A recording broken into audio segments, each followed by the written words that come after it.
Welcome to San Joaquin Spotlight, a public affairs program featuring conversations about life in the central San Joaquin Valley. This program is brought to you in partnership between KFSR 90.7 FM and CMAC Fresno. I'm your host, Sevag Tateosian. Today in the studio, we have Darius Assemi.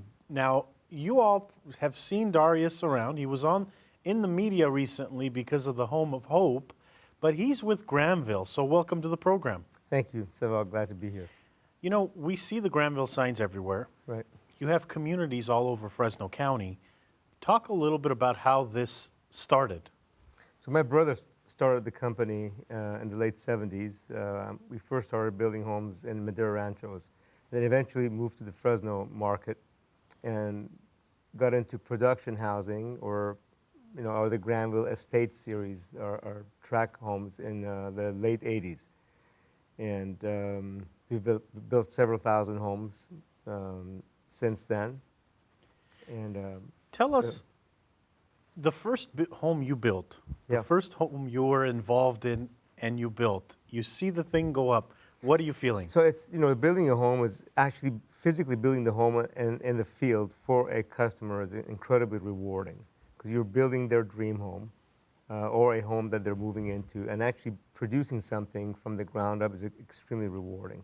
So of course, you want to make sure you're building an attractive home, well designed, well laid out, so it has timeless architecture. So it looks good, not only the day it's finished, but also 20, 30, 40 years down the road. When you build the home, is it the same home year after year, or do you change the floor plan? No, so the floor plans get changed and get refreshed. Sometimes it's slightly modified. The elevations get refreshed and modified, and also it depends on what part of town we're building in. What you see in our downtown projects is a lot more urban look, more loft style, urban living, what we call the chic urban look, of course. And then what we build at Copper River or at our Rio Beliza, west of 99, or our Sunnyside neighborhoods are more traditional, single-family, detached, with what we call, Spanish eclectic architecture or early California architecture. Are you involved in that process too, to pick the home style? We are. There's several of us that work together we have in-house design and architectural services. Some of our designers are from out of the area in Southern California, but we select the exterior architecture. We work together with our design team, and there's a group of us inside Granville that we work together very closely to select the materials, that style, architecture, colors, both the floor plan and the exterior elevations. See, and first of all, thank you for coming on the program. I know you're a very busy individual. We see you running around everywhere. Yeah. And so one of the reasons I'm excited that you're here is because, a lot of people just see the after product, the building the home, they go tour it, and they see the countertops and everything, and it looks good. But there's a whole... On larger projects, takes about a decade for the planning, entitlement, working through the process, addressing all the issues. Our next large project, west of 99, is going to be our Westlake project, which will have a lake, only project of its kind west of 99. Is that coming for sure? Because, we read about it in the media, and then some folks over there on that side of town were very excited that it's coming. Tell us about that. Yeah, so we've been working with the neighbors, working with the city of Fresno. It will be a city of Fresno project, hopefully. And we're working with the school district, negotiating our final requirements of the project right now. And working with, a school district. We'll have hopefully a school on site, a relatively large lake, a lot of lakefront property, from apartments to homes, to custom homes. And we're very excited about that project. When you're driving around town, this is you're driving around town, and you see a Granville development. Do you get excited? Do you Of course. Does a feeling come over you like... It's actually more exciting when I run into a homeowner at the grocery store, or we do movies in the park in our neighborhoods about 4 times a year, and mainly in the spring and summertime. And I get a chance to visit and run into many of our homeowners, and it's very exciting to get a chance to greet people that have made our company successful. We really, at the end of the day, work for our homeowners. Several Yeah. of the projects that you've done I've seen, and there's a lot of green space. Why is that important? So we want to build lifestyle communities where there's lots of open space, trails, parks, or access to parks, but a neighborhood where people can actually, congregate, not just go home and at the end of the day and hang in their backyards, but be connected to other neighbors through a series of trails and parks. When you're selecting what area to go into, I mean, is that you said it takes a decade to build one of these communities, but I mean, is that planned years ago, or is that something that? No, so we work with the school districts. We work with the neighbors. We want to make sure that our project complements the neighborhood. We get a lot of feedback on our projects from the existing neighborhoods. School districts are very important to our customers. They want to make sure their kids are going to the best schools in the area. So we work very closely with Clovis Unified and with Central and Sanger Unified, the three main districts where we sell, where our projects exist. But really, this is our involvement in the community is not only about building homes, but helping through our homes, building communities that add value to the Fresno area. At the end of the day, we want somebody to move back to Fresno or move to Fresno because the housing is so attractive in our area and affordable with lots of value and a great place for them to raise their families. And of course, other businesses want to do the same thing. When you're in other services, I think many of us in Fresno want to help reduce our poverty, increase our employment numbers, and some of it is attracting outside dollars and outside businesses to come to the area. So you're seeing our company very involved in helping attract the right policies, right government policies that will help make Fresno County more vibrant, city of Fresno more vibrant and more business friendly, so then we can attract those companies. If you're a company that want to locate to a city in Central California, we want you to pick Fresno or Clovis. See, and the thing that I've noticed about you is you're involved in, that whole thing. I mean, you're not just building homes. I Right. mean, you were on TV the other day for Home of Hope. Right. Talk about that. Yeah, so every year for the last 9 years, we've built a home and we've raffled off tickets to help to give the home away. All the money raised this year goes to 8 local nonprofits. Over $3 million. We've raised over $3 million in the last 9 years for the nonprofits in our area, and we know that no community can be successful without a successful downtown and with a successful nonprofit sector. So we have the private enterprise, we have the public government enterprise, and we need the nonprofits to be successful because they basically fill a need in our community that cannot be met by the private or the public sector. So we have to address those needs and we have to help raise for those dollars. And again, we've been successful. This community has been very good to our company, and we feel it's really incumbent upon us to help give back to our community. And this is one of those efforts. We illuminate the issues and challenges of these nonprofits that we work with. There are 8 of them, and also help raise money for them. So this year we raised over $350,000. So when you buy a $100 ticket, all of that money goes to those 8 nonprofits. For the record, I bought one. Fantastic. I buy, Thank you. every year, and you know what? It's something that makes us feel good when we buy because Right. we know we have a chance to win the home, but Right. we know more than that these 8 nonprofits are going to get part of Exactly. the $100. So everybody's a winner, even though not everybody will win a prize. We had over 22 prizes that we gave away, but everybody is a winner because all of that money goes to 8 nonprofits. So every dollar raised.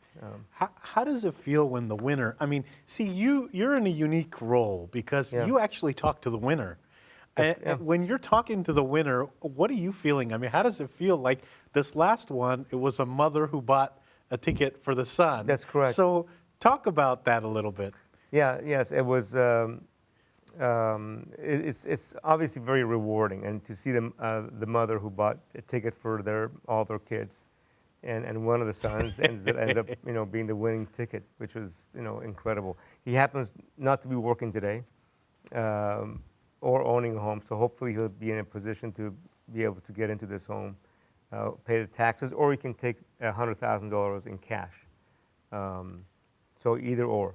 Have people taken the $100,000? No, nobody has. The house is worth more, though. The house is worth $300. So here's how That's it works. incredible. If you can't afford to pay the taxes on the home, because it's a gift. Yeah. So the $300,000 gift, whatever the appraised value is, that becomes a gift, and the recipient, the winner, has to pay the taxes, the income taxes, which amounts to roughly $120,000, $130,000, approximately. If they're not in a position to be able to pay that or finance that dollar amount, then they can take $100,000 in cash. We then sell the home.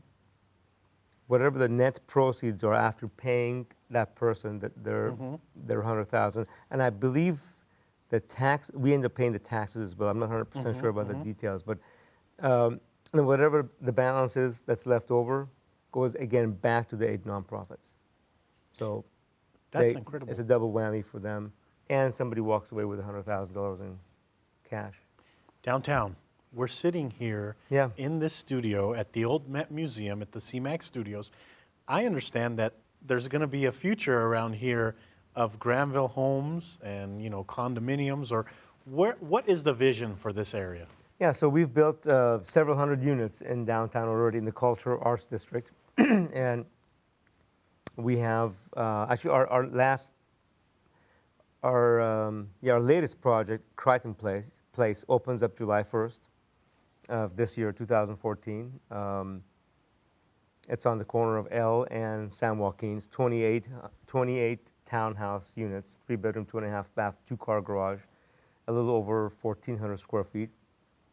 And we just broke ground on our Brio project, which is on Broadway and Calaveras. That will be over 50 units of studios and 1 and 2 bedrooms. And then, of course, the Metropolitan Block property, the property around it. Our plans are in the city, or it will be submitted to the city in a few days, and hopefully we'll be in a position to break ground by the end of the year. So a lot of lofts, condos, studios, 1 and 2 bedroom units, all with differing architecture and different color themes. Now, what made you decide downtown? I mean, some people, developers, have not chosen downtown. Right. Others love downtown. Right. So, I mean, downtown is a challenging place to develop. You have, until recently, until a few years ago, land costs were higher than North Fresno and rents were lower. So there was a gap in how to make downtown projects work. And they're difficult to make work financially. But with the help of the redevelopment agency, we've been able to bridge that gap. Now, with their redevelopment agencies are going away, so not a whole lot of other projects will be coming out of the ground with their help, and that remains to be seen if other projects can be successful in downtown without assistance from an agency, a government agency. But Reza Assemi, my cousin, is actually who got us to come to downtown over 10 years ago, and he said, and he's an artist and a developer, and he said, we should take a look at downtown. It has potential, and of course, it's a beautiful place for us to develop. It's challenging, but it gives us a chance to build some very cool architecture, something that may not necessarily be popular in the north end of town, but it also helps attract others to the downtown area. So we believe if we build a beautiful project, very attractive features and architecture, that we can attract people from the valley to move to downtown Fresno. And we want our downtown to be successful, because without a successful downtown, Fresno will not be successful. The mayor talked about, this is a few years ago, she talked about, we have to deal with downtown. We can't just de-annex downtown and say it's somebody else's problem, right? We have homeless issues, we have other challenges in downtown that we have to address and we have to fix. If we don't fix it, and we just let our downtown just go, go to ruins, or not ruins, but get kind of more blighted, it becomes even a bigger drag on the rest of the city, which with more demand on police and fire and healthcare and medical and mental health systems, services. So we have to address it. We have to help rebuild our downtown and make it more vibrant. And I believe we will then attract more of the creative class back to Fresno. There's a certain segment of the population that wants to live downtown, the artists and the creative class. They like condo and loft style living in an urban setting. Now, what I've noticed is ever since Granville has built in downtown, we have some projects just within walking distance from here Right. that people are living in. I've noticed there's more people jogging. When I'm coming Yeah. to work 5 years ago, 6 years ago, nobody was jogging. Right. And now that when I come into work, I'm seeing people jogging, I'm seeing people walking their dog. Right. That transformation is happening. How are you feeling? No, it's, our projects are staying relatively full.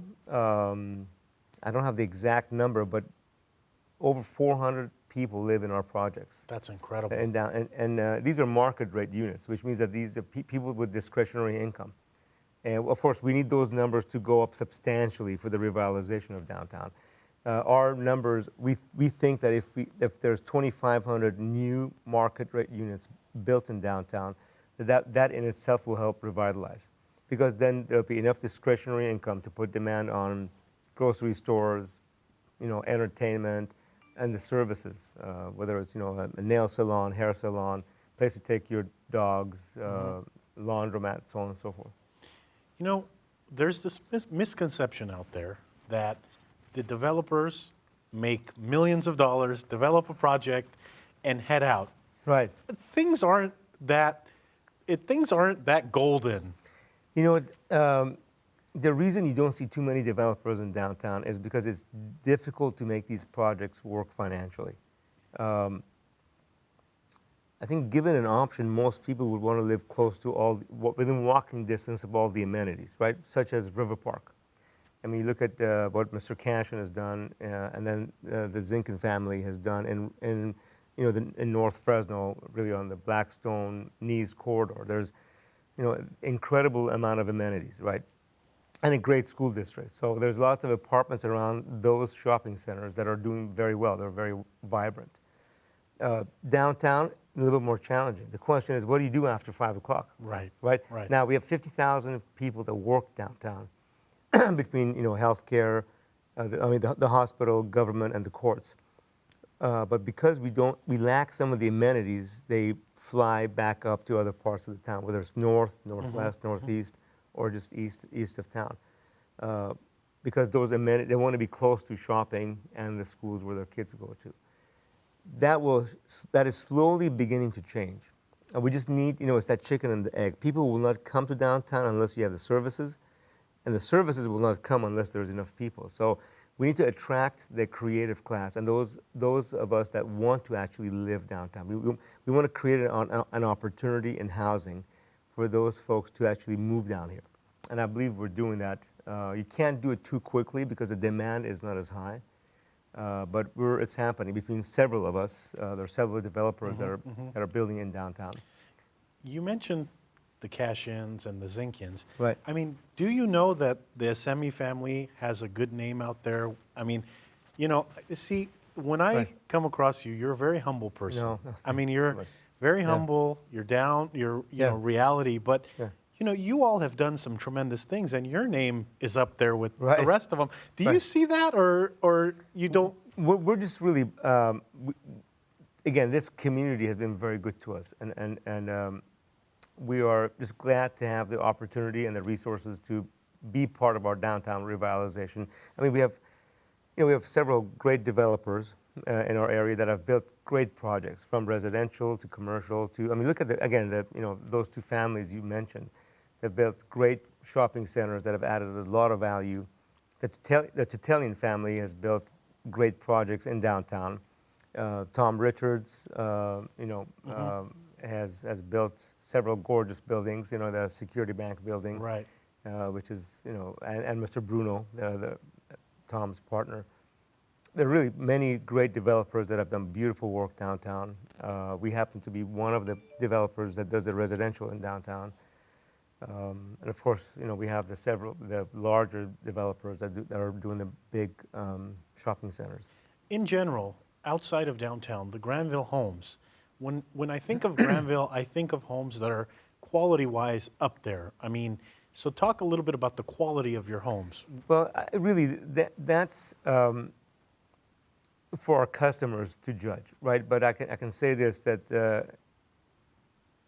the last two times, or I think the only two times that J.D. Power and Associates has been in the Valley, first year, I believe it was 2007. It was 07 and 08, 2 years they were here back to back. And this is not Fresno, this was 4 counties wide. We won, Granville Homes won the #1 spot in customer satisfaction. And it's a testimony to our staff and our customer service department and our sales force to take care of and address our customers' issues. So that's very important to us. We sell to a lot of repeat customers that buy from us time and again. We're not perfect. If we built the perfect home, I would not have the customer service department. We do make mistakes, but we will stand behind our product. We want to be reasonable with our customers, and recognizing that, first of all, it's an easier way of doing business when you address your customers' issues. And you go home, put your head on the pillow, you know you did a good day's worth of work, and you have, by and large, happy customers. Knowing that every year I have to apologize to 8 or 9% of our home buyers that I cannot make happy. But is that, I mean, we're running out of time this week. Right. I can talk to you for hours about this stuff because I see the passion in your voice Right. too about the work. But some of that stuff that happens, it's not necessarily Granville's fault, is it? If the wood you're using in your house or the granite you're using cracks, I mean, that's the issues actually. I want to address 2 issues. Number one, sometimes we deal with manufactured products, and manufacturers have their own limited warranty. So the question becomes, what happens if an appliance has failed 5 years down the road, and the warranty from the manufacturer is only for 12 months, for 1 year? So then we have to get involved with the manufacturer to see if we can address the issue. Was it a wear and tear issue, or was it a malfunctioning issue from the manufacturer to begin with? And I remind our customers, your next biggest ticket item is your car, right? You have a warranty, typically a 3-year warranty. Beyond the warranty period, if something goes wrong, we typically have to pay for it. Not a whole lot different with our homes, but we try to figure out a way, if possible, not always, but if possible, to get the manufacturers to step up. And if it's a workmanship issue that has been borne by one of our subcontractors, we will address it. Acts of God or nature is difficult to control time and again, but we have to stand behind our product. And I know we're on limited time, and I want to address an issue that's important to us and our company. We've been involved in policy work, and we believe the best philanthropy is good public policy. So that a government, whether it's City of Fresno, the county, the state, or the federal government, has an incredible budget, and they have incredible opportunity to introduce and enact policies that would help the underprivileged. So City of Fresno, we have about over 30,000 unemployed. When you talk to the unemployed, they don't necessarily know why they're unemployed. They believe that their skill set may not be, up to where it needs to be for them to get a job. And that may be true. We want to work with our elected officials and help work with policies that, helps the health and well-being of our community, whether it's, again, Fresno, Clovis, and Fresno County. So helping get the best people into office, helping enact the best policies that helps lift us out of poverty is very important to us. I mean, we live in an impoverished city, unfortunately, knowing that Fresno has incredible potential for greatness. So that's important to us and our company as well. And working with other business owners, working with our policymakers, working with the media, in helping drive good policy and helping make sure we get the best people into office that can help with those policies. So that's I think, an important issue that hopefully all of us are mindful of, because again, a good public policy from our government becomes the best philanthropy. And what is that saying? You don't want to give somebody fish. You want to teach them how to fish. I want to take it a step further. We want to really revolutionize the fishing industry, open up new fishing lines, open up a cannery, helping employ thousands of people. But you need the community, private, public, government, nonprofits, and the media and the education segment to work very well together to make this a beautiful place to live, work, and play. How can people find out more about some of your houses, your projects, your future projects? So Granville Homes, or gvhomes.com, is where all of our website and all the information is available there. And for some of our public policy work is gvresearch.com. That's all the time we have for the program this week.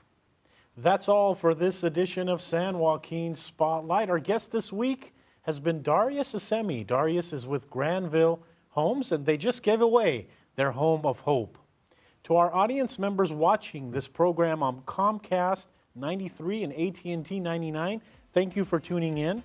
To our audience members listening to 90.7 FM KFSR Fresno, thank you for tuning in to the audio version of this program.